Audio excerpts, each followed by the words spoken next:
சரி, நேரம் சரி. ஓ, திருச்சிற்றம்பலம். ஐந்து கரத்தனை யானை முகத்தனை இந்தி நிலம் புரை போலுமைத்தனை நந்தி மகந்தனை ஞான கொழுந்தினை குந்தியில் வைத்தடி போற்றுகின்றேனே. கிலாம் விஷ்ணு சசிவர்ணன் சதுர்புஜம் பிரசன்னவதனந்தியாயே சர்வ விக்னோபசாந்தே. திருச்சிற்றம்பலம். ஆங்கணைந்த சண்டிக்கும் அருளி என்று கண்முடி மேலர் மாலை அளித்தல் தோன்றும். ஆங்கணைந்து பணிஞ்செய்வார்க்கு அருளி என்று பரபரவி அறுத்தருளும் பரிசு தோன்றும். ஓங்கணைந்த கூலமும் மதமத்தமும் இயற்கணிந்த கொள்கையோடு கோலம் தோன்றும். பூங்கனை வேல் உருவளித்த பொத்தும் தோன்றும் பொழில் திகழும் பூவனத்தம் புனிதனார்க்கே. நீடும் அன்பினில் உருத்திரம் மோதிய நிலையால் ஆடி சேவடி அருகுற அந்தனர் அவர்க்கு பாடு பெற்ற சீர் உருத்திர பசுபதியாராம் கூடும் நாமமும் திகழ்ந்தது குவலயம் போத்த. திருச்சிற்றம்பலம். ஒன்றவன் தானே இரண்டவன் நின்னருள் நின்றனன் மூன்றினுள் நான் குணர்ந்தானைந்து வென்றனன் ஆறு விரிந்தனன் எழும்பல் சென்றனன் தான் இருந்தான் உணர்ந்தட்டே.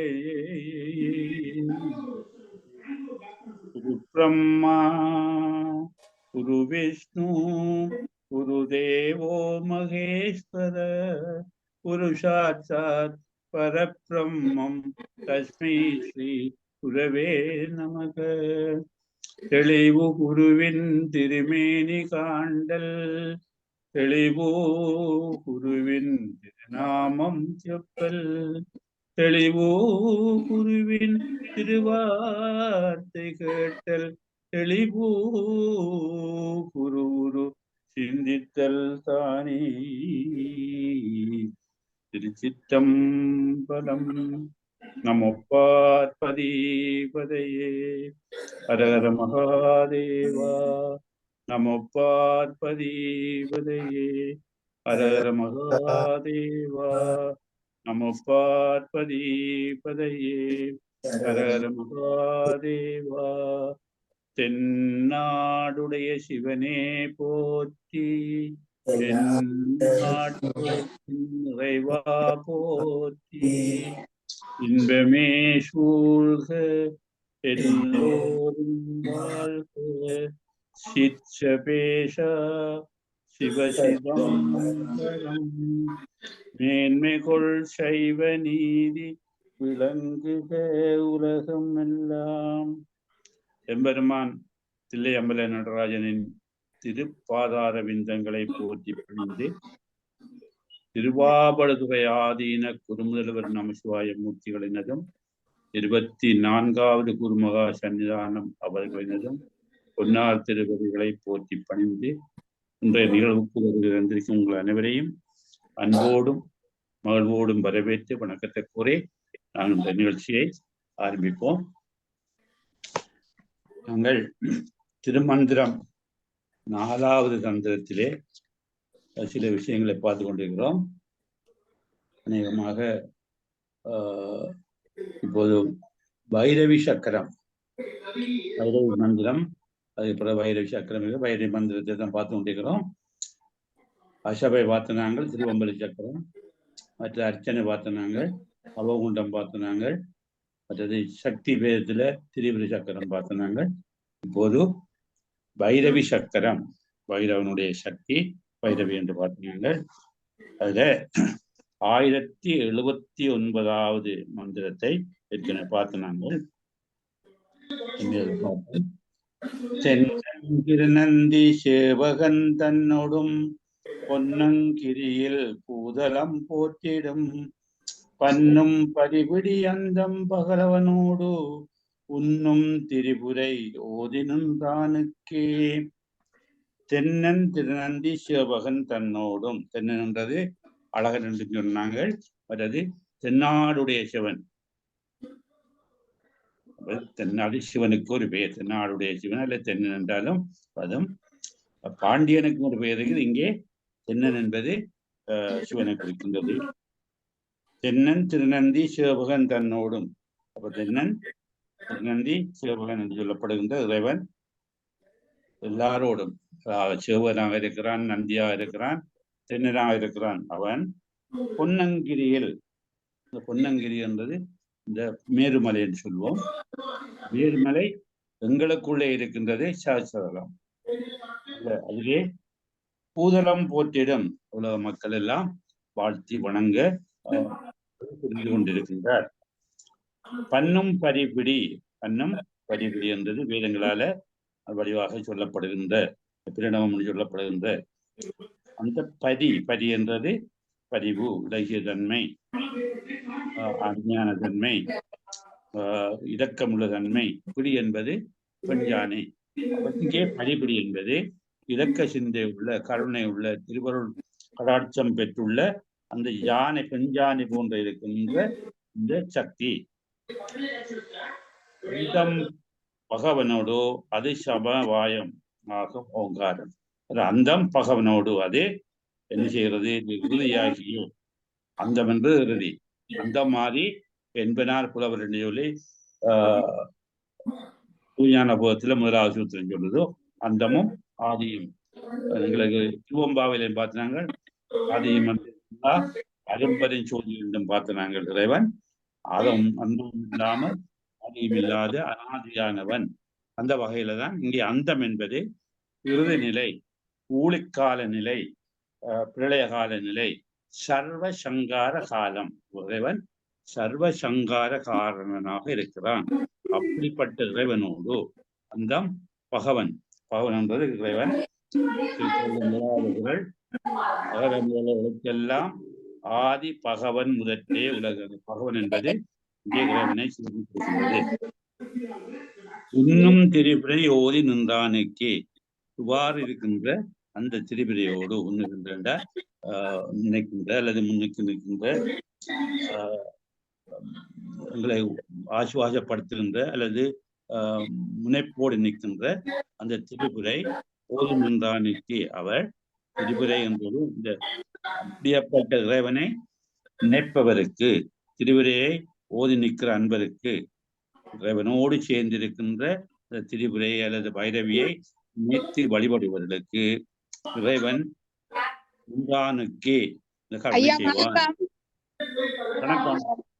மற்றவன் கதை டிஸ்டர்ப் பண்ணதையா அவையோட இருக்கா மியூட் பண்ண சொல்றீங்களோ? கொஞ்சம் டிஸ்டர்ப் பண்ணுது.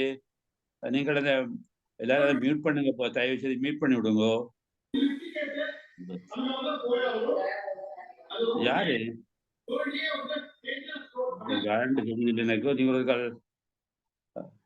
தயவுசெய்து கதைக்கிறத நிப்பாட்டுங்க, மியூட் பண்ணி விடுங்க. சரி, நன்றி. இப்ப இறைவன் இப்படிப்பட்ட சக்தியோடு இருந்து வழிபடுவர்களுக்கு அருள் செய்கிறான் என்பதை இந்த 1079வது மந்திரத்துல நாங்கள் பார்க்கக்கூடியதா இருக்குது. இன்றைக்கு பார்க்கிறது 1080வது மந்திரம். அதை பார்ப்போம். ஓதிய நந்தி உணரும் திருவருள். அப்போ ஓதிய நந்தி என்பது நாங்க வணங்குகின்ற, போடுகின்ற, போற்றுகின்ற, பெரிய பரவி அணுகின்ற நந்தி. உணரும் திருவருள், அது அந்த நந்தி மூலமாக நாங்கள் திருவருளை பெறலாம். அதாவது அந்த நந்தியை நாங்கள் தியானிக்கும் போது, இந்த சீவன் என்றது இந்த உயிரானது அவரை தியானிக்கும் போது, இந்த குருமண்டலம் என்றது இந்த மேல உச்சியில் இருக்கிற மீதானம் என்று சொல்லுவோம். அதில் இருக்கின்ற இறைவனை நாங்கள் உள்ளன்போடு இதயத்த முறையில அல்லது புருவ நடுவில் அல்லது சாஸ்திரத்துல வைத்து அவனை நாங்கள் தியானிக்கும் போது அவன் சரியா உங்களுக்கு அருள் செய்யக்கூடியதான் இருப்பான். பைரவி என்று சொல்லப்படுற சக்தி அந்த பக்குவத்தை அறிந்து இந்த உயிர் செய்கின்ற அந்த நல்ல செயல்களை அவங்களோட பக்குவத்தை அறிந்து ஞானத்தை கொடுத்து ஆட்கொள்ளுவார் சிவனோடு சேர்ந்து. இப்ப திரிபுரையாகிய பைரவியை தியானிக்கிறவர்கள் சிவத்தோடு ஒன்றாக வைத்து மதித்து அதை ஒக்க போற்றப்படுவான் சொல்வார்கள். அப்ப திரிபுரையை அல்லது இந்த பைரவியை வணங்குற பைரவி, திரிபுரை, சக்தி, பராசக்தி எல்லாம் ஒரே சக்தி தான். பல பல பேரோடு இருந்து அப்படி செய்கிற தன்மையில இங்கே எவ்வாறு சொன்னாலும் ஒரே சக்தி தான். பைரவி என்றும் திரிபுரை என்றும் சொல்லப்படுகின்றதெல்லாம் ஒரே சக்தி தான். 1080வது மந்திரம் வந்து ஓதிய நந்தி உணரும் திருவருள் நீதியில் வேத நெறிவந்துரை செய்யும் போதம் 27 நாள் புணர்மதி சோதி வைரவி சூலம் வந்தாளுமே. ஓதிய நந்தி உணரும் திருவருள் நீதியில் வேத நெறி வந்து உரை செய்யும் போதம் 27 நாள் புணர்மதி சோதி வைரவி சூலம் வந்தாளுமே. இந்த ஓதிய நந்தி உணரும் திருவருள், இந்த நந்தி என்று சொல்லப்படுகின்ற இந்த இறைவன் சிவன், அந்த சிவன் விளங்குகின்ற அந்த குருமண்டலத்துல முந்தி சொன்னது போல இந்த குருமண்டலத்துல அல்லது நந்தியம் பெருமான தியானித்து இந்த உண்மை நிலையை உணர்த்துகின்ற சக்தி பராசக்தி. இப்ப நாங்கள் இறைவனை வணங்கும் போதோ அந்த இறைவனுடைய சக்தியாகிய திருவருள் அல்லது இந்த பைரவி அல்லது திரிபுரை அவர் என்ன செய்வார், எங்களுக்கு நல்லது செய்வார் என்று சொல்ல வரார் பின்னுக்கு. அதாவது உபதேசித்தருளிய இந்த குருவாய சிவத்தால் உணர்த்தப்படுகின்ற திருவருள் சக்தி. நாங்கள் இறைவனை வணங்கும் போதோ இந்த அருள், இந்த திருவருள், இந்த சக்தியை பற்றி நாங்கள் உணரக்கூடிய நிலையை சிவன் தருவார். ஓதிய நந்தி உணரும் திருவருள், சிவனை நாங்கள் வழிபட வழிபட வழிபட அவனுடைய அருளாலே திருவருள் சக்தியை அறியக்கூடிய அந்த ஆற்றல் எங்களுக்கு கிடைக்கும். அவர் அருளாலே நாங்கள் சொல்லுவோம், அவன் அருளாலே அவன்தாள் வணங்கி என்ற போல அவனுடைய அருள் கிடைக்கும் போது நாங்கள் அவனையும் அறியலாம், அவனுடைய சக்தியாகிய திருவருளையும் உணரலாம். நீதியில் வேதனறி வந்து உரை செய்யும் போதம், நீதி என்பது முறையான நேர்மையான எந்த விதமான மாறுபாடு இல்லாத தன்மையில நேர்மையான இந்த வேதநறை, வேதம் என்பது இந்த நாத வழி, நாதம் என்பது இறைவனை வழிபடுகின்ற முறை, நாதம் விந்து என்று சொல்லுவோம்.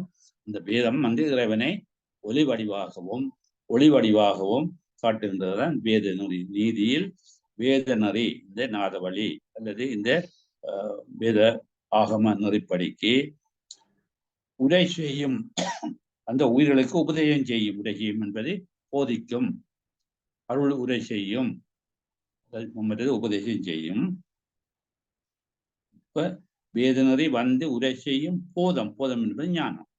இப்ப ஞானத்தை உபதேசம் செய்வார் சிவனுக்கு. இந்த வேதம் சொல்லுகின்ற வேத முறைப்படி இருக்கின்ற அந்த உண்மை ஞானத்தை திருவருள் சக்தியோடு சேர்ந்திருந்து இறைவன் உங்களுக்கு போதித்து அல்லது உபதேசித்து அருள் செய்வான்.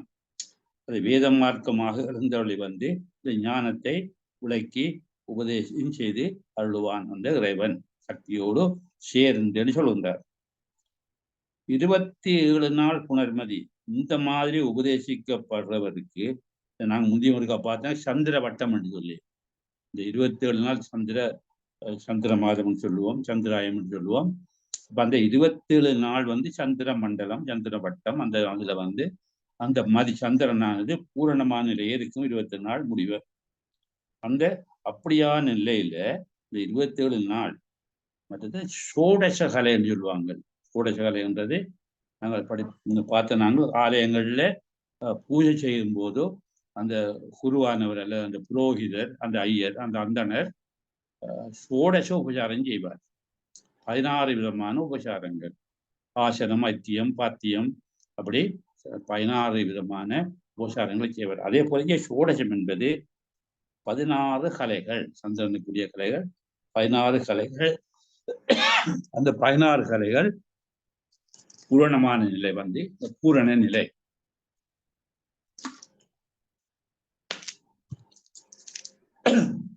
இந்த மாதிரி இறைவன் சிவன் வந்து சக்தியோடு சேர்ந்திருந்து இந்த முறையான வேத நெறிகளை, வேத முறைகளை உபதேசிக்கும் போதோ அதுகளுக்கு ஞானம் பிறந்து அந்த அந்த இதுல இந்த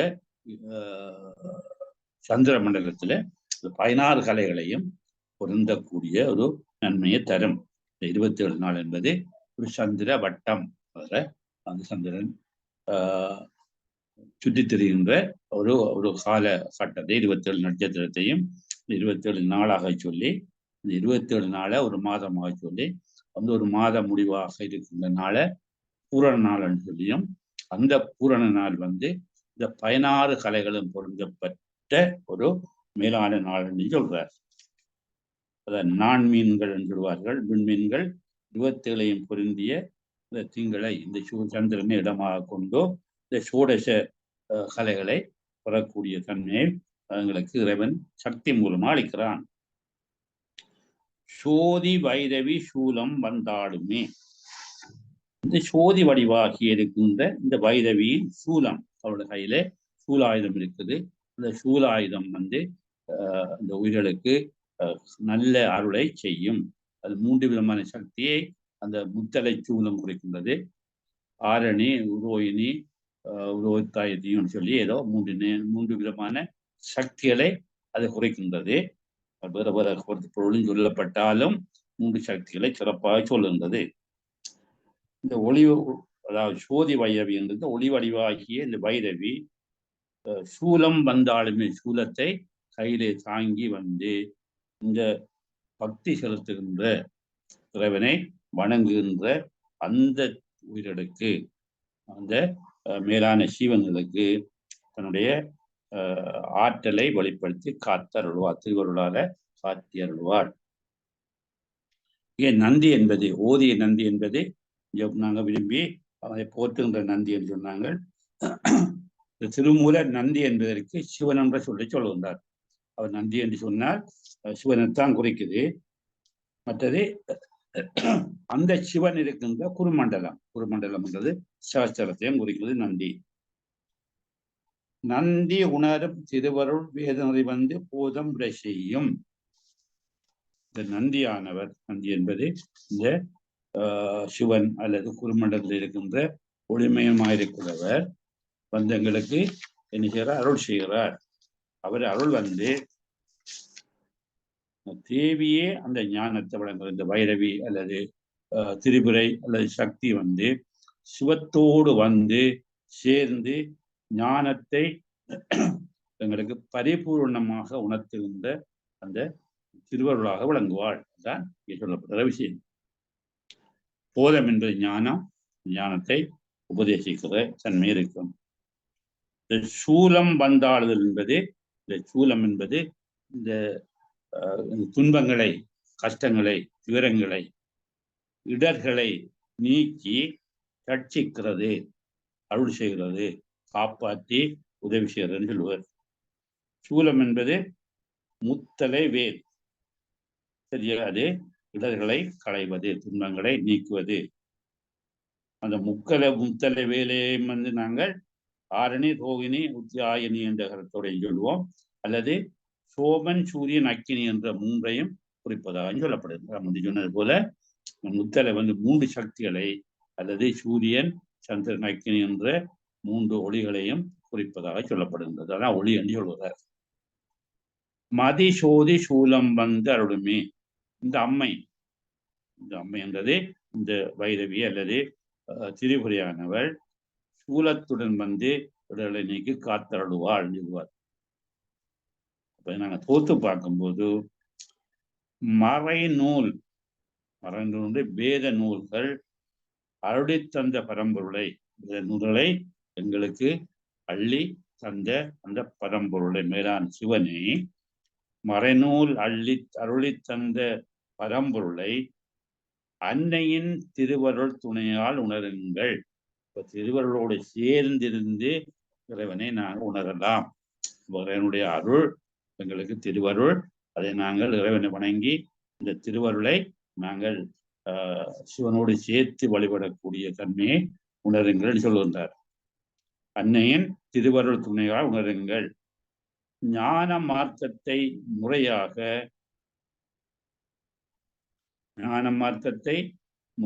அதான் போதம் சொன்னது.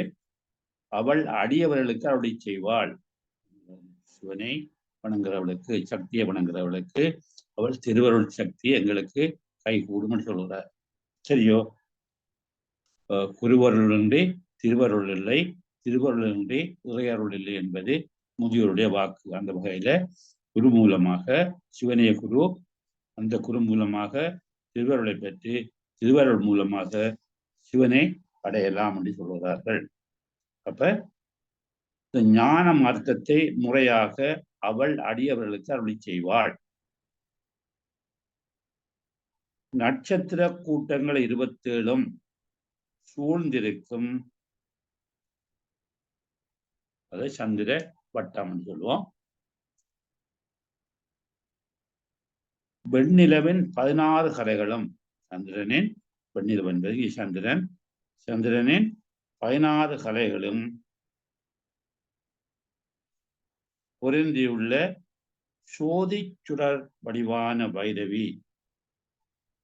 சோதி வைரவி உள்ளாருன்னு போதம் 27 நாள் புணர்மதி சோதி வைரவி என்றுதான் இங்கே இந்த நட்சத்திர கூட்டங்கள் 27 சூழ்ந்திருக்கும் வெண்ணிலவின் 16 கலைகளும் பொருந்தியுள்ள சோதி சுடர் வடிவான வைரவி என்ன செய்கிறாள்? சூலம் வந்தாலுமே தனது கை சூலத்தால் காத்து அருள் செய்வாள் அல்லது ரட்சிப்பாள். காத்து அருள் செய்வாள்.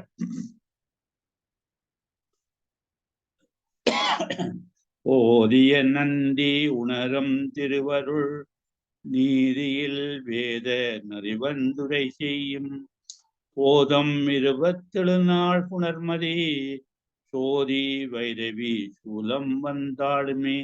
அவளுடைய சூலத்தால இந்த அடியவர்களுக்கு, பக்குவம் உள்ள அடியவர்களுக்கு, மனதார உணர்ந்து போற்றி வழிபடுகின்ற அடியவர்களுக்கு அவருடைய திருவருள் கடாட்சம் கிடைக்கும். சிவனுடைய திருவருள் கடாட்சம், சக்தியினுடைய அருள் கிடைக்கும் என்று சொல்லுகிறார். இது 1081வது மந்திரம். பரமன் உடலில் பாதி கொண்டாள் என்று தலைஞரை கொடுக்கிறார். பரமன் என்றது சிவன், சிவனுடைய உடம்பிலே ஒரு பாதி, அதுதான் தன்னுடைய இடப்பாகத்தை கொடுக்கிறார். அப்போ இந்த உலகத்திலே முதல் பெண்ணுக்கு சம உரிமை கொடுத்த சமயம் என்றால் சைவ சமயம்தான். வேறு சமயத்துல பெண்களுக்கு இன்று கூட சில இடங்கள்ல ஆப்கானிஸ்தான்ல பாதிகள் எல்லாம் பெண்களுக்கு படிக்கக்கூடாது, வேலைக்கு போகக்கூடாது, அவள் அந்த இதுல வெளியில தெரியக்கூடாது, கருத்துக்கள் சொல்லக்கூடாது என்று சொல்லி சில கட்டுப்பாடுகள் சில நாடுகளில் இருக்கிறது. உதாரணத்துக்கு ஆப்கானிஸ்தான் என்று கொள்ளலாம். ஆனால் எங்களுடைய சமயம் இந்த பெண்களுக்கு சம உரிமை கொடுத்திருக்கிறதை இந்த சிவன் பாதி கொடுத்த கதையிலிருந்து அறிந்து கொள்ளலாம். அதான் ஆலயங்கள்ல நாங்கள் பக்கத்திலே இருந்து ஆண்கள் நின்று வழிபடுகிறதும் இடப்பக்கத்திலே பெண்கள் வழிபடுறதும் இந்த முறையாகத்தான். என்றால் இடப்பக்கம் பெண்களுக்குரியது சொல்லியும் வலப்பக்கம் சிவனுக்குரியது. அதான் திருமணத்திலே ஆண்களை சிவனாகவும் பெண்களை சக்தியாக கொள்கிற முறையை நாங்க பார்க்கிறோம். அதனுடைய ஆலயங்களில வலப்பக்கம்தான் ஆண்கள் என்று வழிபட வேண்டும் என்பதும் இடப்பக்கம்தான் பெண்கள் என்று வழிபட வேண்டும் என்பதும் இந்த விதிமுறையில அமைந்ததாக கூறப்படுகின்றது. பைரவி சிவனுக்கு அங்கமாக விளங்குகிறாள். என்னுடைய அங்கம், என்னோட ஒரு பகுதியா உறுப்பாக பாதியாக இருக்கிறாள். சோதியே சுடரே சூழலி விளக்கே, சரியா? சுரிகுழல் பனை முலை மடந்தை பாதி. மாணிக்கவாய சொல்கிறார், சோதியே, சுடரே, சுரிகுழல் அல்ல சுருண்ட போன்றவுடைய சுரிகுழல் பனைமுலை வெளுத்த. 81வது பாடல் ஐயா. என்னமா? சூலம் கபாலம் கை 1081வது பாடல் இப்ப படிக்க போறது. கோமம் நாங்க என்ன பார்த்தோம்? நாங்க விஷயத்தான் பாக்குறோம்.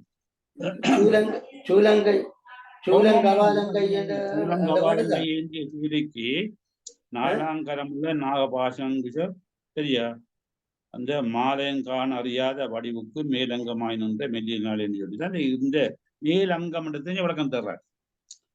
பாடலுக்கு முந்தியே மேல் அங்கம் உடம்புதான் பாதி என்றதை சொல்லுகிறார். சரிதானே? அதான் பைரவி சிவனுக்கு அங்கமாக விளங்குகிறாள். இந்த கதையை இங்கே சொல்ல வரார். பாப்பம் 1081. சூலம் கபாலம் கை ஏந்திய சூலிக்கு நாலாம் கரமுள நாகபாசாங்குஷ பாலங்கயனறியாத படிவுக்கு மேலங்கமாய் நின்ற மெல்லியல்லாளே.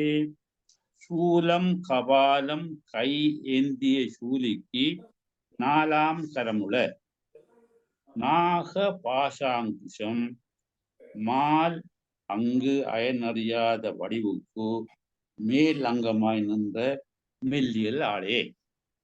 சூலம் கபாலம் ஏந்திய சூலிக்கு, சூலத்தையும் இந்த கபாலம் என்று சொல்லப்படுகிற தலையோடு அல்லது மண்டையோடை கையிலே வைத்திருக்கின்றவள், சூலத்தையும் கபாலத்தையும் கையிலே வைத்திருக்கின்றவள் இந்த வைரவியானவள்.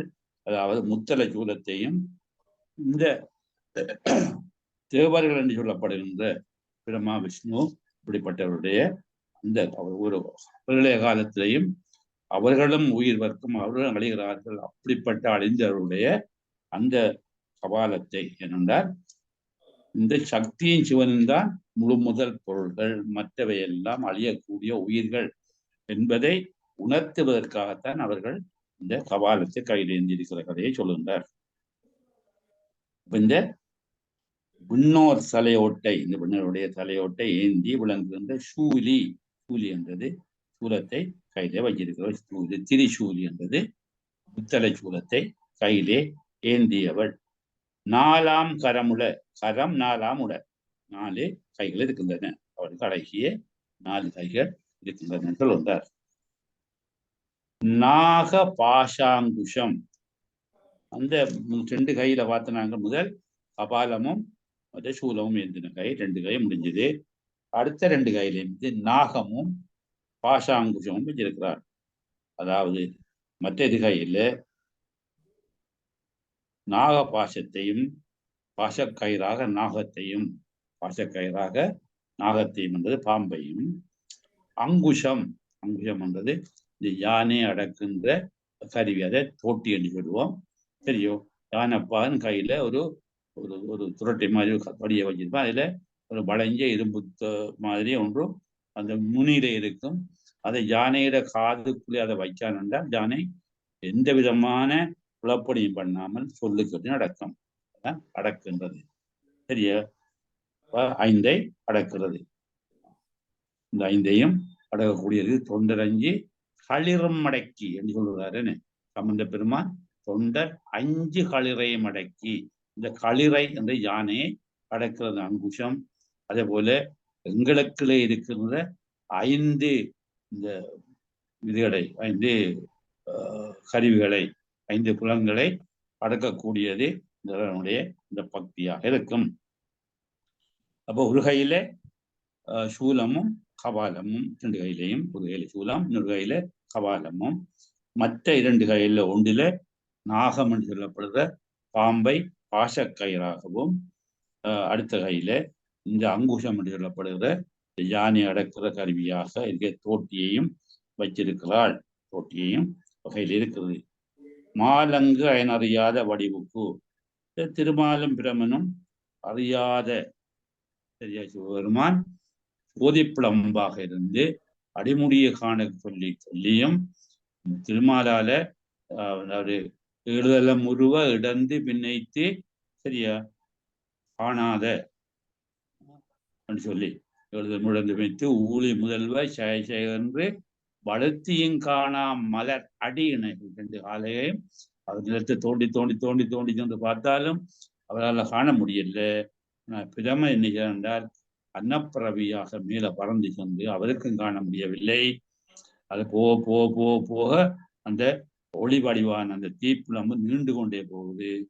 நம்ம இடையிலே வந்த அன்னத்தை சாட்சியாக கொண்டு தாளம்பூவை சாட்சியாக கொண்டு தான் கண்டதாக போய் சொன்னபடியால் அவருக்கு கோயிலும் இல்லை, தாளம்பூவுக்கு இறைவனுக்கு வைக்கக்கூடிய இந்த அருகதையும் இல்லை என்ற கருத்தை எங்களுக்கு தெரிஞ்ச விஷயம். அதான் மால் அங்கு அயனறியாத வடிவுக்கு அங்கு என்பது இந்த அங்கியாக இருந்த அந்த சிவனுடைய ஒளி வடிவத்தை காண முடியாத அந்த வடிவம்தான் சிவன், ஒளி வடிவானவர். சரியோ, சிவலிங்க வடிவானவன், அவனை அடைய முடியாத தன்மையில் இருக்கிற அந்த வடிவுக்கு மேலங்கமாய் நின்ற மெல்லியலாடே அவளுக்கு தன்னுடைய அங்கத்தை ஒரு பகுதியாக வைத்திருக்கிறாள். இந்த சிவனுடைய ஒரு பகுதியாக அங்காங்கி பேதம் அங்க அங்கி பேதம், அங்கத்துக்கு அங்கமாக இருக்கிறாள்.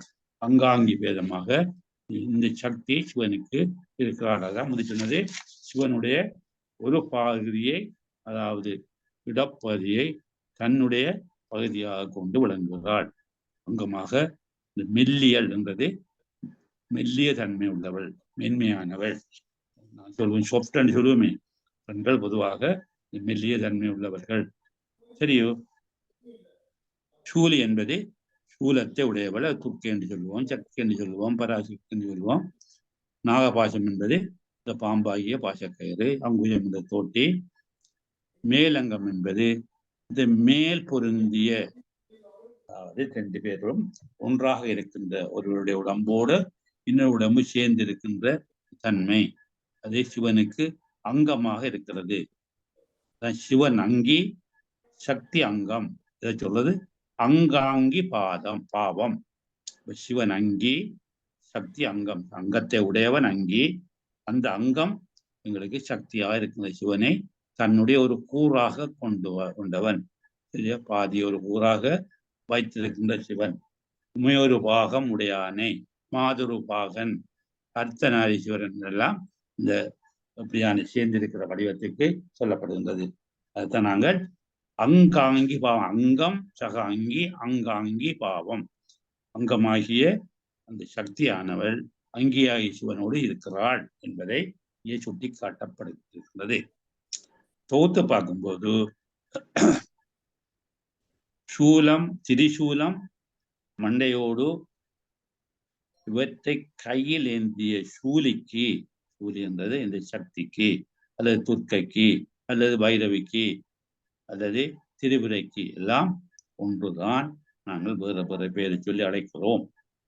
அப்ப திரிசூலம் மண்டையோடு இவற்றை கையில் ஏந்திய சூலிக்கு 4 கைகள் உள்ளன. சூலம் கபாலங்கை ஏந்திய சூலிக்கு 4 கைகள் உள்ளன.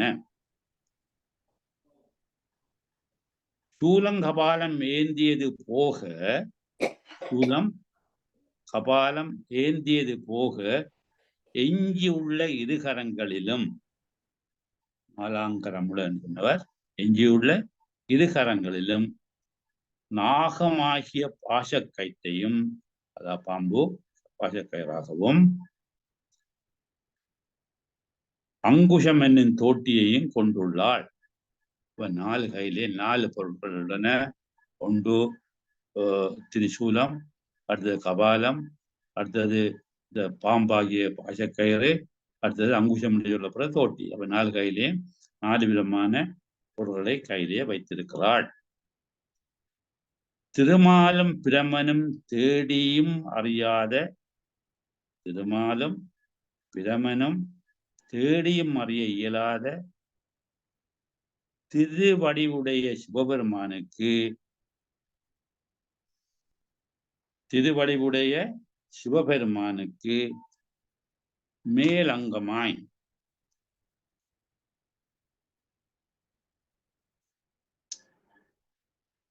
அவருடலில் பாதியாக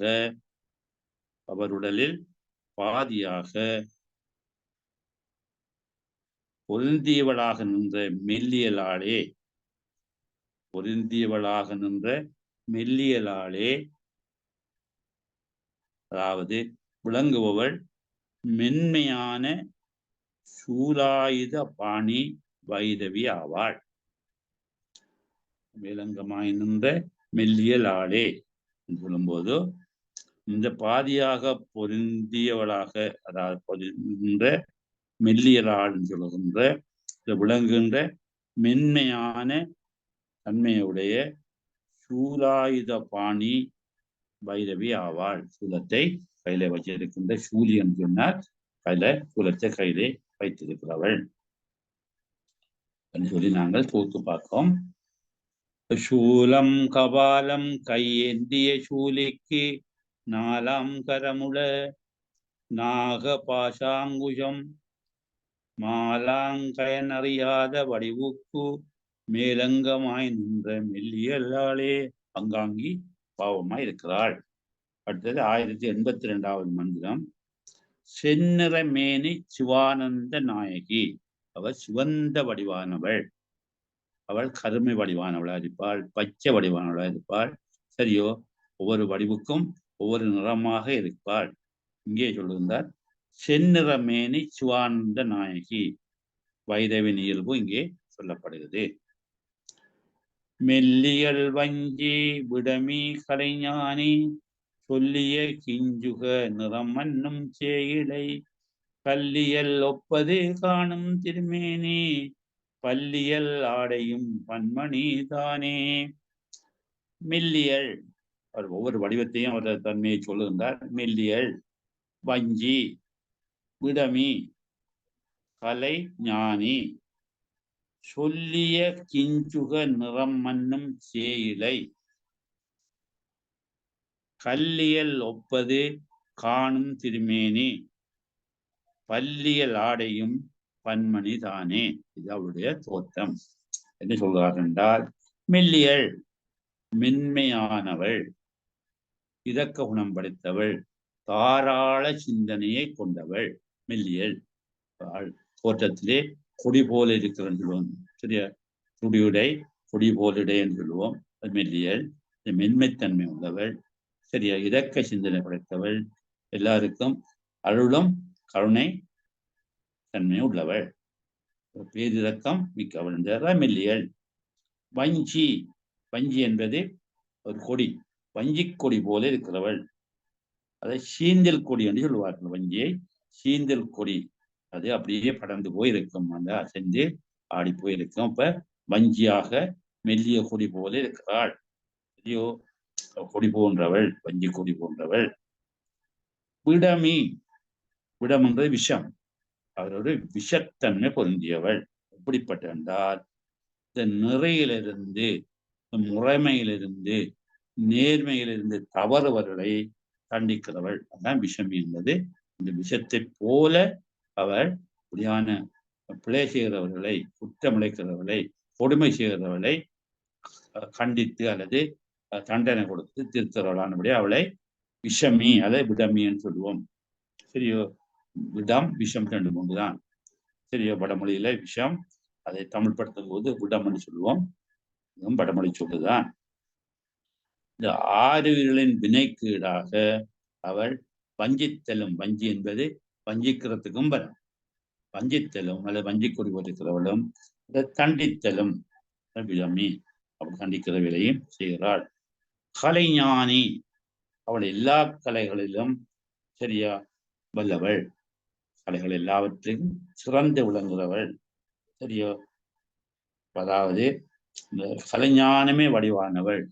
ஆய கலைகள் 64 மேய உணர்வுக்கு என்னம்மை என்று சொல்லி பாடப்படுவது போல, கம்பர் பாடுகின்றது போல, இங்கே அவள் இந்த 64 கலைகளிலையும் சிறந்து விளங்குகின்றவள். கலைஞானம்.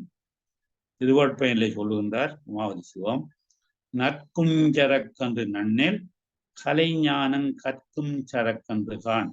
இப்ப நாங்கள் விநாயகக் கடவுளை வந்த பிள்ளை போல இருக்கின்ற இந்த ஞான கொழுந்தினை வழிபட்டால் எங்களுக்கு இந்த கலைகள் எல்லாம் கற்கக்கூடிய ஒரு பெரிய பொருள் அல்ல. கற்பின் சரக்கண்டா பொருள். இதை கஷ்டப்பட்டோன்னு செய்யறதுல எல்லாம் இலகுவாக எங்களுக்கு நாங்கள் மேலோட்டமா படித்தாலே எங்களுக்கு அந்த அறிவு கைகூடும். அதான் கலைஞானம் கற்கும் சரக்கண்டு. நாங்கள் மிக ஊன்றி படிக்க தேவையில்லை. இறைவனுடைய அருள் இருந்தால், விநாயகப் பெருமானுடைய அருள் இருந்தால் இந்த கலைகள் எல்லாவற்றையும் நாங்கள் மிக இலகுவாக கற்றுணரலாம். அதனால்தான் இந்த சக்தியை கலைஞானி, கலையத்தையும் ஞானத்தையும் கொண்டுள்ளவள், எல்லா கலைகளுடைய வடிவாக விளங்குகிறவள். சொல்லிய கிஞ்சுக நிறமன்னும் சேயிலை. சொல்லி என்பது சொல்லப்படுகின்ற, விளங்கப்படுகின்ற. கிஞ்சுகம் என்பது முள்முறுக்கு. முள்முறுக்க பூவை பார்த்திருக்கிறோம், நல்ல சிவப்பா இருக்கும். சரியோ, முள்முறுக்கு பார்த்தாக்களுக்கு தெரியும், சிவந்த பூ. அப்ப அந்த நிறம் இருக்கிற அவளுக்கு, இந்த சும்மையான நிறமுடையவள், சிவந்த நிறத்தை உடையவள். அது மண்ணும் என்றது அந்த நிறமாக விளங்குகின்ற சேயிலை. சேயிலை என்றது இந்த வடிவாக ஒழுங்காக முறையாக செய்யப்பட்ட ஆபரணங்களை அணிந்தவள் சேயிலை. இங்கே அப்படி அணிந்த சக்தி. சேயிலை என்பது ஆபரணங்கள். இந்த ஆபரணங்களை முறையாக செய்யப்பட்ட ஆபரணங்களை அணிந்தவளாக இருக்கிறாள். இந்த சொல்லப்படுகின்ற முள்முறுக்கம் பூ நிறமாகிய சிவத்து நிறம் கொண்டு விளங்குகின்ற இந்த ஆபரணத்தை அணிந்த சக்தியானவள். அதாவது இலக்கியங்களால் சொல்லப்பட்ட, இலக்கியங்கள்ல முள்முறுக்கம் பூவை பற்றி புகழ்ந்து சொல்கிறார்கள், அதுல சிறப்பை சொல்கிறார்கள், அதோட நிறத்தை சொல்கிறார்கள், அதனுடைய பெருமையை சொல்கிறார்கள். அப்படி இலக்கியங்களால சொல்லப்படுகின்ற இந்த முள்முறுக்கம் போர் போன்ற சிவந்த நிறத்தோடு இருக்கின்ற சேயிலை. இந்த திருவடி உணர்வு சேருகின்ற கலைஞானிகள் இந்த முள்முறுக்கத்தை பற்றி நிறைய பாடிக்கொண்டிருக்கிறார்கள். அப்படி பாடப்பட்ட, அப்படி சொல்லப்பட்ட, அவ்வாறு புலந்துரைக்கப்பட்ட அந்த முள்முறுக்கம் பூவை தன்னுடைய நிறமாக கொண்டு விளங்குகிறவள் இந்த சக்தி. சரியோ, அடுத்தது பாருங்கோ. கல்லியல் ஒப்பது காணும் திருமேனி. கல் என்பது ரத்தினக்கல், ரத்தினக்கல் அல்லது மாணிக்கக்கல் போன்ற பிரகாசத்துடைய கல் என்பது கல்லெல்லாம் மாணிக்க கல்லாகுமோன்னு சொல்லி ஒரு பாட்டு இருக்குது சினிமாவில். அதே போல கல் என்பது இங்கே மாணிக்கக்கல் அல்லது ரத்தினக்கல் போன்ற ஒளி வீசுகின்ற அல்லது பிரகாசத்துடைய தன்மையை பெற்றிருக்கிறாள். பிரகாசம் உள்ளது. அது ரத்தினம் போல வெள்ள ஒளியும் மாணிக்கம் போல சிவொளியும் அவருடைய ஒளியாக பிரவாகித்துக் கொண்டிருக்கும். அப்படிப்பட்ட ஒளி வீசுகின்ற தன்மையை பெற்றிருக்கிறாள். பல்லியல் ஆடையும் பன்மணி தானே. பல்லியல் வந்து பலவிதமான, பல்லியல் பலவிதமான, நானாவிதமான, எல்லா விதமான ஆடையும், அவருடைய ஆடைகள் சரியா, எல்லா விதமான ஆடையும் இருக்கும். நானாவித சோபித. சோபிதன்றது ஒளி வீசுகின்ற. சோபிதமான என்று கேட்டால் சோபிக்கிறது என்றால் அழகா இருக்கிறார். அந்த பிள்ளை நல்ல சோபித்திருக்கிறாள் என்றால் வடிவாக ஒளி வீசுகின்ற தன்மையை பெற்று அழகாக காட்சி தருகிறாள் என்பது போல இங்கே ஒளி வீசுகின்ற அவருடைய ஆடை, பலவிதமான ஆடைகள், அது ஒளி வீசுகின்ற பன்மணி தானே, பல மணிகளால் ஆக்கப்பட்ட ஆடை என்றபடியாத்தான் அந்த ஆடையெல்லாம் ஒளி வீசிக்கொண்டிருக்கின்றது. பல்லியல் ஆடையும் பன்மணி தானே. இந்த பல தன்மை உள்ள பலவிதமான நானாவிதமான இந்த ஆடைகள் எல்லாம் பலவேறுபட்ட மணிகளால உழைக்கப்பட்ட ஆடையாக இருக்கிறபடியால் அது சோபித ஆடை, அதாவது ஒளி வீசுகின்ற ஆடையாக இருக்கின்றது. சரியோ, பலவிதமாக இதோடைய அவளது ஆடையும் ஒளி வீசும் ஆடையாக பல மணிகளால இயற்றப்பட்ட அல்லது ஆக்கப்பட்ட ஆடையாக இருக்கின்றது. இது அவளை பற்றிய தோற்றங்கள். அவள் மெல்லியல், வஞ்சி, விடமி, கலைஞானி, கொல்லிய கிஞ்சுக நிறமன்னின் சேயிலை, கல்லியல் ஒப்பது காணும் திருமேனி, பல்லியல் ஆடையும் பன்மணி. இப்படி அவருடைய தோற்றத்தை வடிவாக வழங்கப்படுத்துகின்றார். சில சொற்களை பார்த்தோம்னு சொன்னால், விடமி என்பது இந்த நிறையிலிருந்து தவறுகளை தண்டிப்பவள். சரியோ, தன் மாத்தாருக்கும் அன்பில்லாதவர்களுக்கும் விஷமான தண்டனை மூலம் அருள் செய்வள். தண்டித்து அருள் செய்வாள். ஒரு தாய் பிள்ளையை கண்டிக்கிறாள் என்று சொன்னால் சரியா, அவள் இந்த பிள்ளையோட கொண்டு கோபத்தால் அல்ல, பிள்ளைகளை திருத்தி நல்வழிப்படுத்த வேண்டும்னா தாயோ தந்தையோ பிள்ளைகளை கண்டிக்கிறார்கள், தண்டிக்கிறார்கள். அதே போலதான் இந்த சக்தியும் உதவியும் நாங்கள் ஏதாவது தவறு செய்தால் அந்த தவறுகளை உணர்த்தி எங்களை திருத்தி நல்வழிப்படுத்துகின்ற அந்த நோக்கத்தோடு தண்டிக்கிறாள். தான் விஷமி, விஷம் போல அந்த விஷமாகிய தண்டனையால அருளை செய்கிறாள் என்கிறார். தான் விஷமி. கிஞ்சுவம் என்பது முள்ளது கம்பு, சேலை என்றது முறைப்படி செய்யப்பட்ட ஆபரணங்கள். ஆபரணங்களை அணிந்தவள் அவள் தான் இந்த பைரவி அல்லது சக்தி சொல்லுவோம். அப்ப இப்படியான சில பொருட்களையும் பார்த்த முடியும். ஒவ்வொரு சொல்லுக்கும் நாங்கள் பொருளை பார்த்த முடியும்னா இந்த மந்திரங்கள் மிக மிக இலகுவாக விளங்கக்கூடியதா இருக்கும். தோத்து பார்க்கும்போது அன்னை சக்தி சூலமும் கபாலமும் ஏந்தியவளா இருக்கிறாள் என்று சொல்லுவோம். என்ன சரியோ, அவள் சூலமும் கபாலமும் ஏந்தியவளா இருக்கிறாள் நாம் முந்தி பார்த்த நாங்கள். சரி, அவள் மெல்லியல், இலகிய மனம் கொண்டவள், கருணைய வடிவானவள், மென்மையானவள். அதுதானே. அப்ப ஏற்கனவே நாங்க பார்த்தபடி இந்த அன்னை சூலம் கபாலம் ஏந்தியிருப்பவள், இலகிய மனம் கொண்டவள், கருணையை வடிவானவள், மென்மையானவள், மெல்லியல் என்றாலும்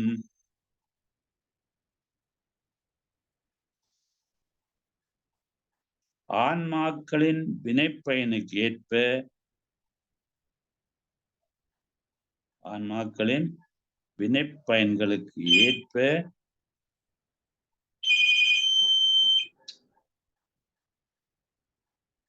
அருளுபவள். ஆன்மாக்களின்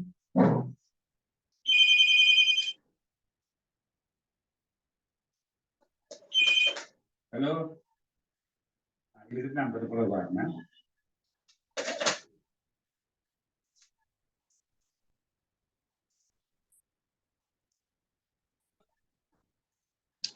அவள் ஆன்மாக்களின் வினைப்பயனுக்கு ஏற்ப என்ன செய்கிறாள்? அருள் கொடுக்கிறவள், அவளுக்கு அருள்பவள்.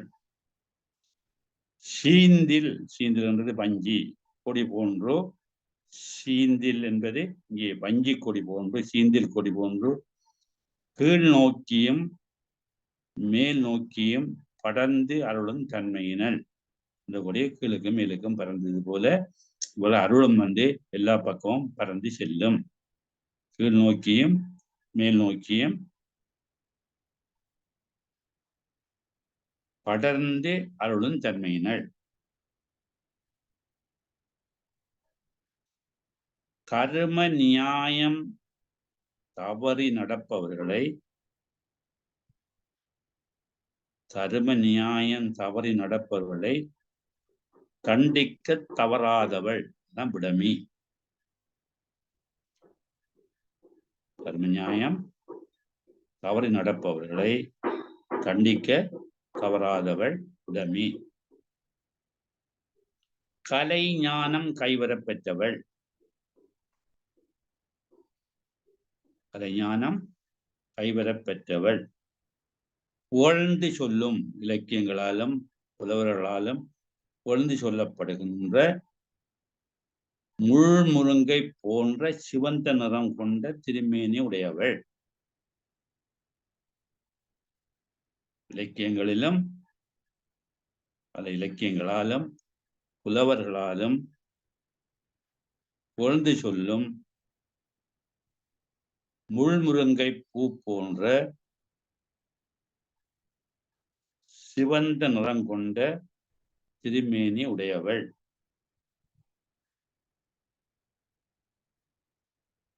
அழகிய அணிமணிகள் புனைந்தவள் சேலை, அழகிய அணிமணிகள் புனைந்தவள் அதான் சேலை.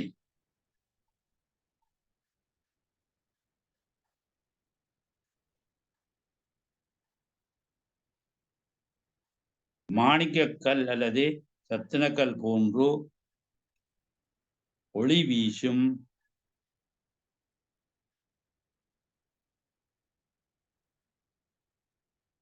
உடல் வனப்புடையவள். அதாவது கல்லில் ஒப்பது காணும் திருமேனி.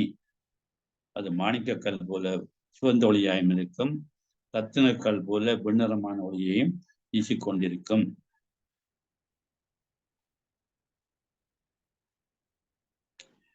மேலும் ஒளி வீசும் பலவிதமான அல்லது நானாவிதமான பல்லியல். ஒளி வீசும் நானாவிதமான அல்லது பலவிதமான பல்லியல்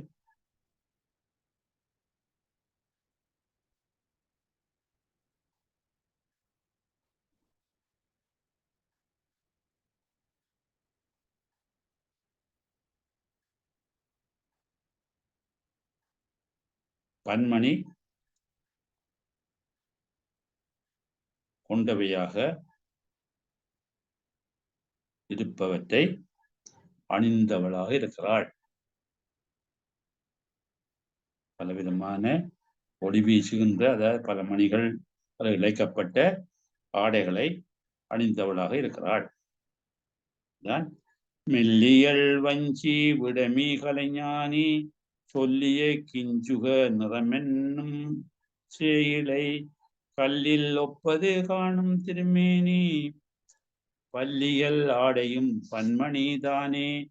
அவளுடைய அந்த தோற்றப்பொலிவு அதை பற்றி விளக்கமாக தந்திருக்கிறார் என்னுடைய திருமூல நாயனார். அடுத்தது நாங்கள் பார்க்க வேண்டிய பாடல் 1083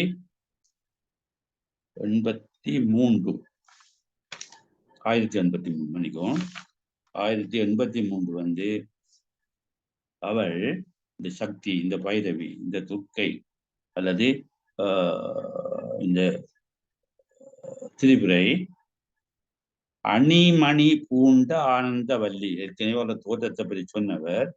இப்ப அணிமணி பூண்ட ஆனந்தவல்லி, அணிகின்ற மணி போன்ற எல்லாவற்றையும் அணிந்திருக்கின்ற ஆனந்த வடிவாக வள்ளி என்பது இங்கே கொடி, வஞ்சி என்றது கொடி, வள்ளி கொடி என்று பல கொடிகள் இருக்கிறது. அதுல ஆனந்தவல்லி, ஆனந்தமயமாக இருக்கிறவள் சொல்லி வடிவாய் சொல்லுகின்றார் இங்கே 1083வது மந்திரத்தில்.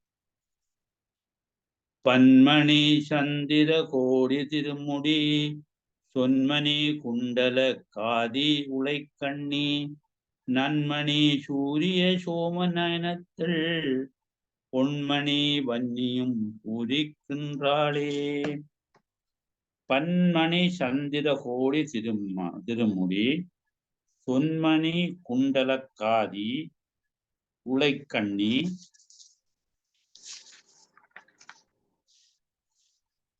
நன்மணி சூரிய சோம நயனத்தள் பொன்மணி வன்னியும் பூரிக்கின்றாளே. பாருங்கோ, பன்மணி சந்திர கோடி திருமுடி. பல சந்திரங்கள், பல கோடி சந்திரங்களுடைய சந்திரங்களை அல்லது இந்த மணிகளால பலவிதமான மணிகளால் இழைக்கப்பட்ட அந்த கோடி சந்திரனை போல ஒளி மிகுந்த அந்த திருமுடியை அணிந்திருக்கிறாள். அவளை முடியை எடுத்து பார்க்கும்போது பலவிதமான மணிகளால அமைக்கப்பட்டிருக்கிறது. ரத்தினம், நவரத்தினம் வெளிப்பட்டிருக்கலாம். சரியா? என்ன மரகதம், சத்தினம், வைரம், வைரூரியம், மாணிக்கம், மரகதம் என்று சொல்லி பலவிதமான நவரத்தினங்களாலேயும் இழைக்கப்பட்ட திருமுடி. அந்த திருமுடி வந்து சந்திர கோடி சந்திரங்களை நாங்கள் சேர்த்து எடுத்து பார்த்தால் எப்படி அது பிரகாசமாக இருக்கின்றதோ அதே போல இவள் அணிந்திருக்கின்ற முடியான தலையிலே சூடப்படுகிற முடியானது அவ்வளவோ ஒளி வீசுகின்றதா இருக்கின்றது. அதாவது நிராதார கலைகள் விளங்கும் சந்திர மண்டலம் பல மணிகளால் விளைக்கப்பட்ட முடியாகும். அவருடைய முடி சந்திரனாக இருக்கின்றது. சந்திர மண்டல ஒளிய போல முடிய வச்சிருக்கிறாள். பல மணிகளால் இழைக்கப்பட்ட பல விதமான இந்த ரத்தினங்கள், வைரம், வைடூரியம், கோமேதகம், மரகதம் என்று சொல்லப்படுகிற பலவிதமான மணிகளால் இழைக்கப்பட்டது அந்த முடி. அந்த முடி பல கோடி சந்திரனுடைய ஒளியை போல பிரகாசமுடைய முடியாக இருக்கிறார். அதை அணிந்திருக்கிறாள். சொன்மணி குண்டல காதி சொல்லப்பட்ட இலக்கியங்கள்ல புலவரால சொல்லப்பட்ட சோபிதமான, அதாவது ஒளி பொருந்திய குண்டலத்தை காதிலே உடையவள். அது என்ன குண்டலத்தை காதிலே உடையவள்? சரியோ? அப்ப இந்த குண்டலம் என்றது ஆண்களுக்குரிய ஆபரணம், தோடு என்பது பெண்களுக்குரிய ஆபரணம். அப்போ ஒரு காதிலே அவள் காதினை உடையவள். குண்டல காதி, ஒரு காதிலே குண்டலம், அது சிவனுடைய பகுதி, மறுபாதி தோடு, அதையே சொல்லவில்லை.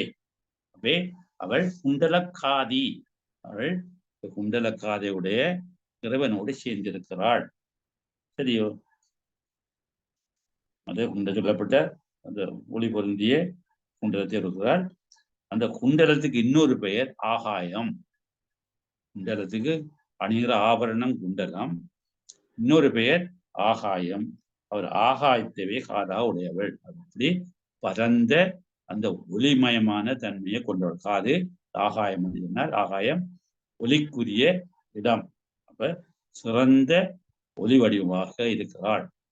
ஒளியும் ஒளியும் என்று சொல்றோம். ஒளி வடிவாகவும் ஒளி வடிவாகவும் இருக்கிறாள். சிறந்தனா சொல்லப்படுகின்ற இரத்தின குண்டலத்தினை அணிந்த காதினுடையவள். சரியோ? அப்படி அந்த காது ஆகாயமாகவும் இந்த குண்டலமாகவும் இருக்கின்றது. உலைக்கண்ணி, உலை என்றால் மான், உலை என்பது மான், மான போல கண்ணுடையவள். இந்த மானுடைய கண் ஒரு விதமான பார்வை, மலர்ச்சி பார்வை என்பார்கள். அப்படியும் இப்படியும் கண்ணை எல்லா பக்கம் திருப்பி ஒரு அளவுக்கு பார்க்கின்ற இந்த மலர்ச்சி மயக்கத்தை கொண்டு வருகின்ற ஒரு பார்வை இருக்கிறது. அப்ப இந்த பைரவனுடைய கண் மானுடைய கண்ணை போன்றோ மலர்ச்சி உடைய கண்களை உடையதாக இருக்கிறது சொல்லுவாங்க. அது உலைக்கண்ணி. நன்மணி சூரிய சோம நயனத்தல், அவள் நயனம் என்பது கண். சரியோ? அவள கண்கள பார்வை பற்றி சொன்னவர். இந்த பார்வை ஒரு விதமான மானை போன்றும் மகிழ்ச்சியாக பார்க்கிற பார்வையுடையவள். அந்த பார்வையுடைய கண்களாக சரியோ அந்த நல்ல சோபிதமான, அதாவது ஒளி வீசுகின்ற பிரகாசிக்கின்ற சூரியனையும் சந்திரனையும் கண்களாக உடையவள். சிவனுக்கு இருக்கிறது போல அவளுக்கும் சூரியனும் சந்திரனும் கண்களாக இருக்கின்றன. சரியா? அப்ப மான் போல கண்ணை உடையவள், ஞாயிறு திங்கள் என்பவற்றை கண்களாக கொண்டவள். இப்ப மான் போன்ற மகிழ்ச்சியான பார்வையை கொண்டவளுக்கு இருக்கிற கண்கள் சூரியனும் சந்திரனும் விடப்படுகிறது. பொன்மணி வன்னியும் பூரிக்கின்றாளே, இவள் பொன்மணி, பொன்னை போன்ற ஜொலிக்கின்ற பிரகாசிக்கின்ற ஒளிவிடுகின்ற தன்மையை கொண்டிருக்கிறாள். வன்னி என்பது நெருப்பு. அப்ப நெற்றிக்கண்ணையும் கொண்டிருக்கிறாள். அவள் அந்த நெருப்பை போல பிரகாசமுடையவளாயும் இருக்கிறாள். பொன்மணி வன்னியும் பூரிக்கின்றாள், பொன்னை போன்ற ஜொலிக்கின்ற ஒளியை வீசுகின்ற அந்த நெருப்பை போன்ற பிரகாசத்துடையவள். அதே போல அவளுக்கு நெற்றிக்கண்ணும் இருப்பதாக சொல்லப்படுகின்றது. போன்று விளங்குகின்ற தீவண்ணம், தீவண்ணம் என்றது நெருப்பு நிறம். நான் முந்தி சொன்னவர் முள்முருக்கம் போல் என்று சொன்னவர் இங்கே தீவண்ணம் என்று சொல்லியும் பாவிக்கிறார். சரியோ? முந்தி கிஞ்சுவம் என்று சொன்னவர் அதை இங்கே உறுதிப்படுத்துகின்றார். தீவண்ணம் என்று சொல்லி சோப்பாக இருக்கின்ற நிறத்தை உடையவள். உலை என்பது மான், உலைக்கணி என்பது மான் நயனத்தினள், மான போன்ற மகிழ்ச்சியான கண் பார்வை கொண்டவள். வன்னி என்பது தீ, இந்த ஒளியையும் சொல்கின்றது. வன்னி என்பது நெருப்போ, அது ஒளிமயமானது. கோடி என்பது ஏராளமானது. சரியா? மற்றது கோடிக்கணக்கானது. முடிந்த ஒரு உறுப்புக்கு பேரும் கோடி. சரியோ? கோடி என்பது ஏராளமானது, அந்த கோடிக்கணக்குன்னு சொல்லலாம். இந்த முடிந்த ஒரு உறுப்புக்கு, முடியில பல உறுப்புகள் இருக்குதும், அந்த உறுப்புகள்ல ஒன்றுக்கு பேர் கோடி என்றும் இருக்கிறது. கோடி என்பதை இப்படியான பலவிதமான பொருளை நாங்கள் கொள்ளக்கூடியதாக இருக்கிறது. அதாவது இந்த கோடியான தன்மையை மூடிக்கொண்டிருக்கின்றது, அல்லது கோடிக்கணக்கான சந்திரனுடைய ஒளியை பெற்றிருக்கிறது என்று இந்த பொருள்கள் கொள்ளப்படுகின்றது. பூரிக்கின்றாள், பூரிப்புன்றது அந்த சந்தோஷ மீதியால வர ஒரு மகிழ்ச்சியோட உச்சகட்டம் பூரிப்பு, பூரித்தல், பூரிக்கிறது. அந்த பிள்ளைகளை பூரிச்சிருக்கிறாள் என்றால் நல்ல செய்தி, நல்ல விஷயங்களை, இப்போ திருமணமாகிற பெண்களுக்கு இந்த பூரிப்பு ஏற்படும். நல்ல வடிவாக சில நல்ல செய்திகளை கேட்டு அல்லது செய்திகள் மூலமாக பெருமைப்படுத்தும் போது பூரிப்பு ஏற்படும், மற்றவர்களை பாராட்டும் போது பூரிப்பு ஏற்படும். ஒரு மேலான மகிழ்ச்சியை நாம் பூரிப்பு என்று சொல்லுவோம். இப்போ பூரிக்கின்றாள் என்பது கழிக்கிறாள் அல்லது மகிழ்கின்றாள், சரியா? நிறைவான தன்மையை பெறுகிறார் என்றால் இந்த சக்தியை இப்போ பூரிக்கின்றாள். அவர் ஒரு பூரிப்பான நிலையில மகிழ்ச்சியான தோற்றத்தை கொண்டிருக்கின்றாள். எல்லாருக்கும் அருள் புரிகின்ற அந்த வடிவாக அவளை இங்கே திருமுறை காட்டுகின்றார். தோத்து பார்க்கும்போது பலவித மணிகளை பதித்த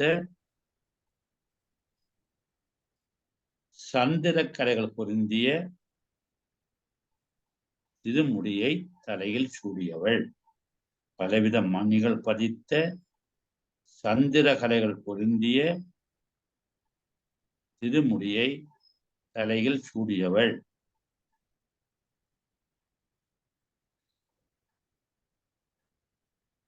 சிறப்பித்து சொல்லப்படும், அதான் சொல்மணி, சிறப்பித்து சொல்லப்படும்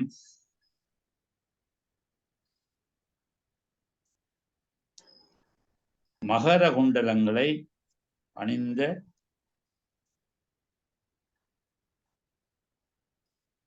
காதுகளையும், மகர குண்டலங்களை அணிந்த காதுகளையும்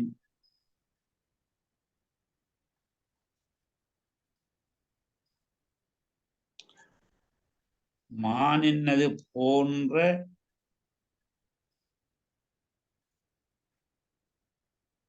மகிழ்ச்சியான பார்வை கொண்ட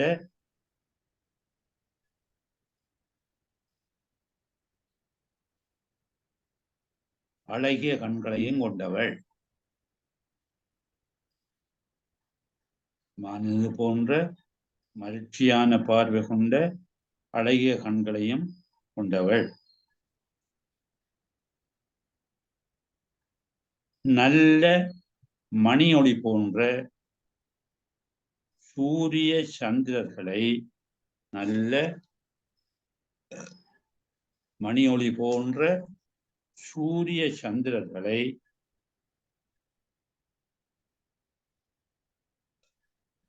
கண் ஒளியாக, கண்மணி கண் ஒளியாக கொண்டிருப்பவள். சூரிய சந்திரர்களை கண்களாக அல்ல கண் ஒளியாக கொண்டிருப்பவள்.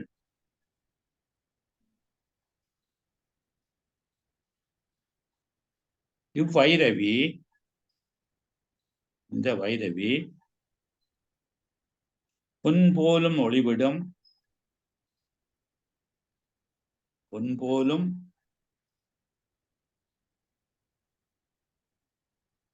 அதான் பொன்மணி, பொன்மணி என்றது பொன் போலும் ஒளிவிடும் நெருப்புச் சுடர் போலும் விளங்குபவள்.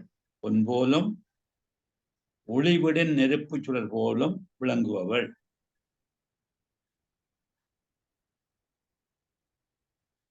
எங்கும் நிறைந்து நினைப்பவர் மனத்தில், எங்கும் நிறைந்து நினைப்பவர் மனத்தில், அவளை மனதிலே வைத்து துதித்துக் கொண்டிருப்பவரிடத்திலே மகிழ்ச்சியை நிரப்புவளாகவும் இருக்கின்றாள், பூரிப்பாள். சரியா? வன்னியும் பூரிக்கின்றாளே, மனத்தில் மகிழ்ச்சியை நிரப்புவளாகவும் இருக்கிறாள். இப்படிப்பட்ட ஒரு சிறப்பான தன்மையை கொண்டிருக்கிறாள் இந்த வைரவி, அந்த சக்தி. அதான் பன்மணி சந்திர கோடி திருமுடி சொன்மணி குண்டல காதி உலைக்கண்ணி நன்மணி சூரிய சோமநயனத்தள் பொன்மணி வன்னியும் பூரிக்கின்றாளே. அடுத்தது 1084வது மந்திரம் கலைகளின் நாயகி. முந்தி சொன்னாங்க கலைஞானம் என்று சொல்லி. சரி, அவர் இந்த கலைகளுக்கெல்லாம் தலைவியாக நாயகியாக இருக்கிறாள். இப்ப திரிபுரை ஏனைய சக்திகளை தொழிற்படுத்துகின்ற பிரிதிவி முதலிய பஞ்சபூதங்களையும் காரியப்படுத்துகிறாள். பிரிதிவி என்பது நிலம். நிலம், நீர், நெருப்பு, காற்று, ஆகாயம். பிரிதிவி, அப்பு, தேயு, வாயு, ஆகாயம் சொல்லப்படுகிற இந்த பஞ்சபூதங்கள் அதையும் காரியப்படுத்துகின்றாள். இந்த அம்மையானவள், இந்த சக்தியானவள், இந்த திரிபுரையானவள், இந்த வைரியானவள் ஏனைய சக்திகள் புடசூடன் இருப்பவள். பல சக்திகள். சரியா? பராசக்திக்கு பல வடிவங்கள் என்று சொன்னாங்க. 8 வடிவங்கள் சொல்லுவார்கள், 3 வடிவம் சொல்லுவார்கள், 64 வடிவம் சொல்லுவார்கள், 9 வடிவம் என்று சொல்லுவார்கள். இப்படி பல்வேறுபட்ட வடிவங்களை கொண்டவள் இந்த சக்தி. அது அப்படிப்பட்ட சக்திகள் புடைசூழ சேர்ந்திருக்க அவள் நிற்கிறாள் என்ற கருத்தை இங்கே 1084வது மந்திரத்தில் எழுந்தார். பூரித்த பூவிதழ் 8னுக்குள்ளையோர் ஆரியத்தாள் உண்டு அங்கு எண்மர் கன்னியர் பாரித்த பெண்கள் 64 சாரித்து சக்தியை தாங்கள் கண்டாரே. பூரித்த பூவிதழ் 8னுக்குள்ளே ஆரியத்தாள் உண்டோ அங்கு எண்மர் கன்னியர் பாதித்த பெண்கள் 64 சாரித்து சக்தியை தாங்கள் கண்டாரே. பாருங்க, முந்தி பார்த்தீங்கன்னா பூரித்த பூவிதழ். முந்தி அவள் பூரித்து போயிருந்தவள். இங்கே பூரிக்கின்ற பூவிதழ். பூரிக்கின்றது நன்றாக விரிந்த இதழ், மேல் நோக்கிய அந்த 1000 இதழ் தாமரை. அந்த தாமரை பூர இதழ், 1000 இதழ் தாமரை. சகச்சலத்தில் இருக்கின்ற 1000 இதழ் தாமரையில இருக்கின்ற இந்த 8 இதழுக்குள்ளே, அந்த தாமரையில் இருக்கின்ற 8 இதழுக்குள்ளே, இந்த தாமரையில இருக்கின்ற 8 இதழ். பல இதழ் தாமரைகளில் சொல்லப்பட்டாலும் இங்கே 8 குறிப்பிட்டு சொல்கின்றார். 8 இதழ் தாமரை சிறு மேலுள்ள இந்த விந்து தன்மையில் உள்ள 8 இதழ் தாமரையின் நடுவிலே, 8 தாமரைக்குள்ளே தாமரையின் நடுவிலே செழிப்பான தாமரை இதழில் 8 பூரித்த என்றது செழிப்பான, சரியா, விளங்குகின்ற, விரிந்த என்றெல்லாம் சொல்லலாம். இப்படிப்பட்ட இந்த தாமரை 8 இதழ் தாமரைக்குள்ளே ஆரியத்தாள் உண்டு. ஆரியத்தாள் என்றது இந்த திரிபுரை. ஆரியத்தாள் மேலானவள். ஆரியம் என்பது மேலான ஆரியன். சிவனே ஆரியன் சொன்னால் மேலான தன்மையுடையவன். ஆரியத்தாள், ஆரியத்தன்மையான மேலான தன்மையுடைய இந்த சக்தி இருக்கிறாள். திரிபுரை அல்லது மனோன்மணி என்று சொல்லுவோம். திரிபுரையை மனோன்மணி என்று சொல்லாதையும் இங்கே ஒப்பிடுகிறார்கள். அது மனோன்மணி என்றது மகேசனுடைய சக்தி. எல்லாம் ஒரே சக்தி தான், பல வேறு வடிவங்களோடு பல வேறு பேர்களை பெறுகின்றாள். அப்ப இந்த ஒப்பற்ற தெய்வத்தன்மை தான் ஆரியத்தாள். ஆரியத்தன்மையே உடையவள். சரி, உண்டு, அவள் இருக்கிறாள், சக்தி இருக்கிறாள். சரியோ? மற்ற ஆரியத்தாள் உண்டு. ஆரியத்தாள் என்பது மேலான தன்மையுடைய சக்தி என்று சொல்லலாம். அல்லது ஆரியத்தாள் மேலான தன்மையுடைய திருவடிகளை பொருந்தியுள்ளவள். 2 விதமாகவும் போட்டு சொல்லலாம். ஆரியத்தாள் என்று ஒரு சொல்லாக எடுத்து சொன்னால் இந்த மேலான தெய்வத்தன்மை பொருந்திய இந்த சக்தி, இந்த வைரவி, இந்த மனோன்மணி.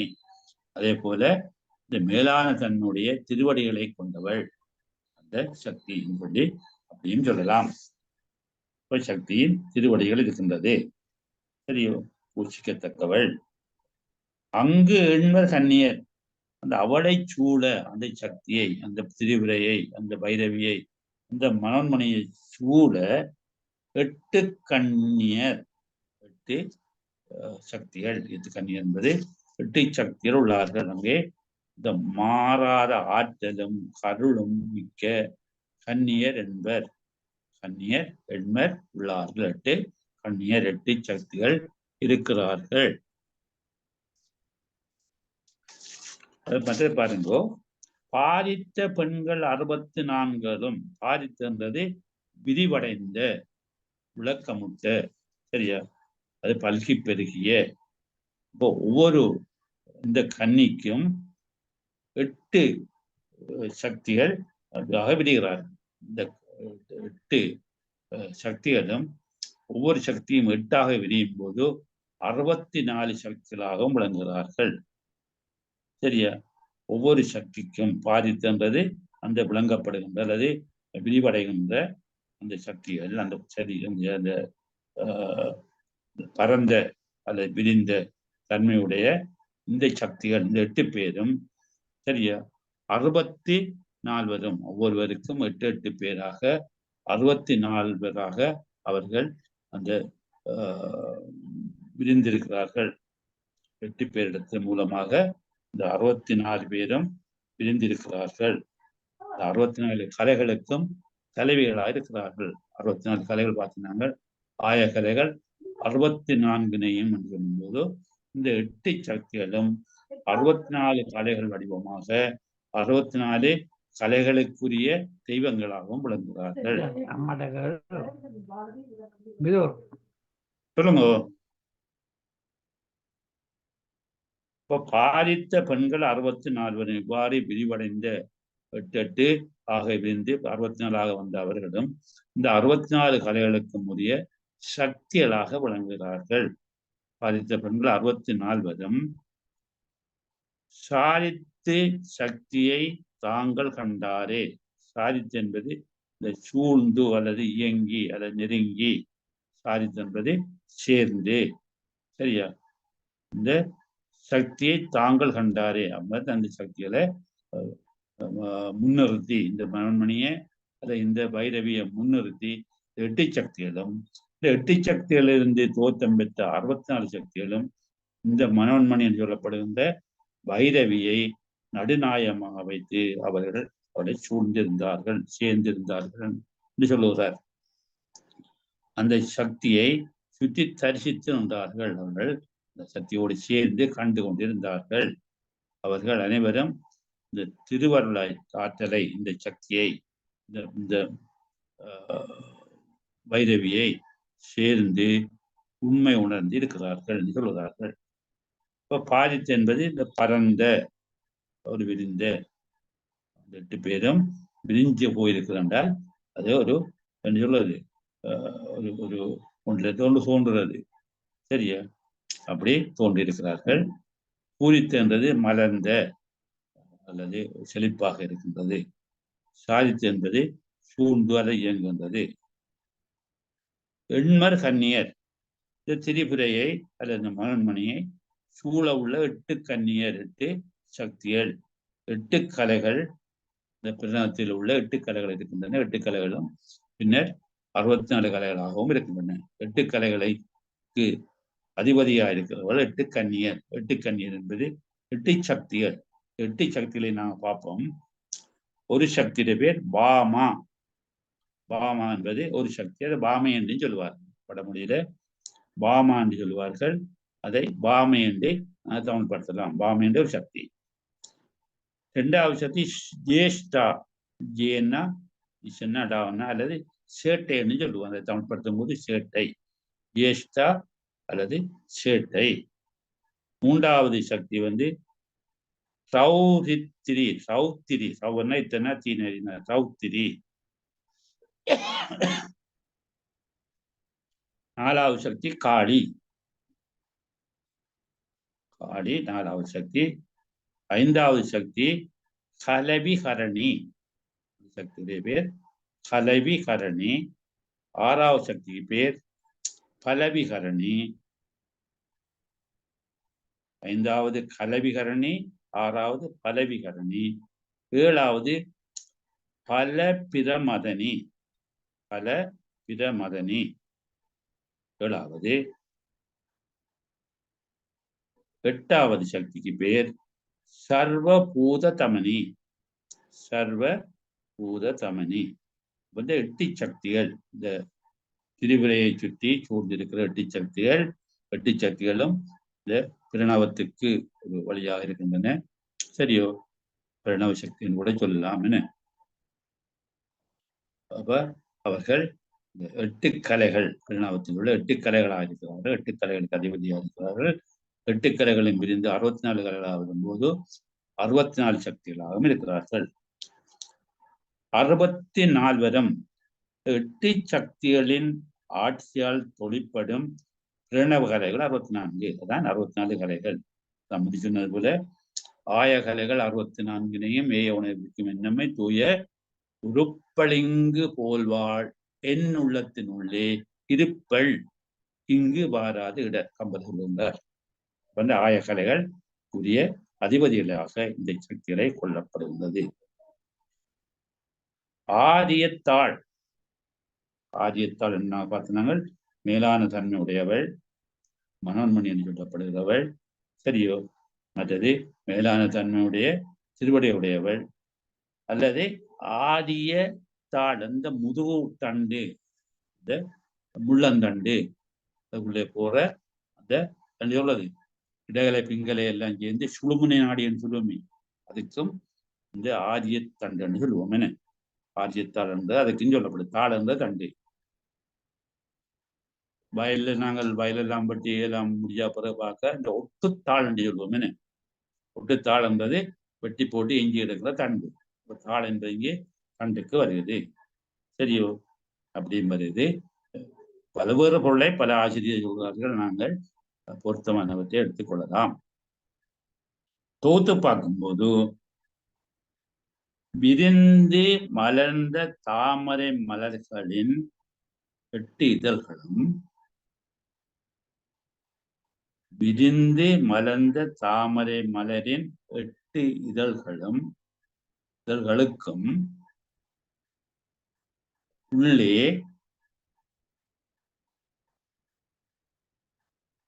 அதன் நடுவில்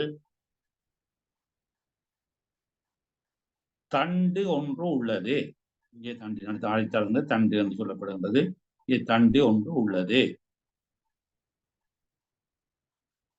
அங்கே 8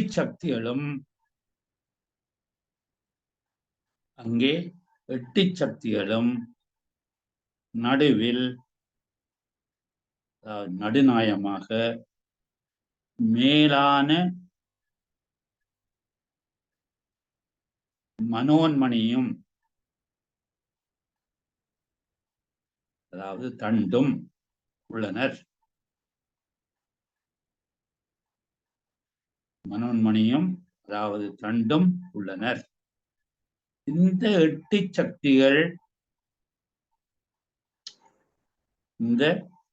சக்திகள் ஒவ்வொருவருக்கும் 8 என்ற கணக்கில், இந்த 8 சக்திகள் ஒவ்வொருவருக்கும் 8 என்ற கணக்கில் 64 கலை செல்விகள் உள்ளனர்.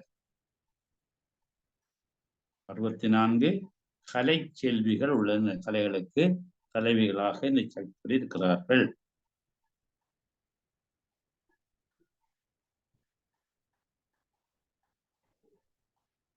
இந்த பிரணவ கலைகளாக விளங்கும்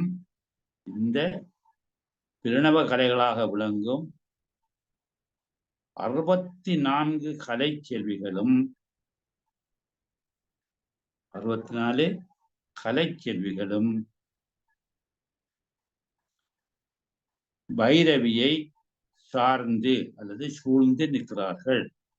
பைரவியை நடுநாயமாக கொண்டு இந்த சக்திகள் எல்லாரும் அவர்களுக்கு சேர்ந்து இருக்கிறார்கள். பைரவியை சார்ந்து அல்லது சூழ்ந்து நிற்கிறார்கள் தான் இங்கே சொல்லப்படுகின்ற இந்த பொருளாக இருக்கின்றது. பூரித்த பூவிதழ் 8னுக்குள்ளேயோர் ஆதியத்தாள் உண்டு அங்கு எண்மர் கண்ணியர் பாரித்த பெண்கள் 64 சாரித்து சக்தியை தாங்கள் கண்டாரே அவரை சூழ்ந்து கொண்டிருக்கிறார்கள் சொல்லி முடிக்கிறார். நாங்களும் இந்த இதை நிறைவு செய்து அடுத்த முறைக்கு 1085 பார்ப்போம். இப்போது உங்களுடைய நேரம். தயவு செய்து இந்த கருத்துக்களை நீங்கள்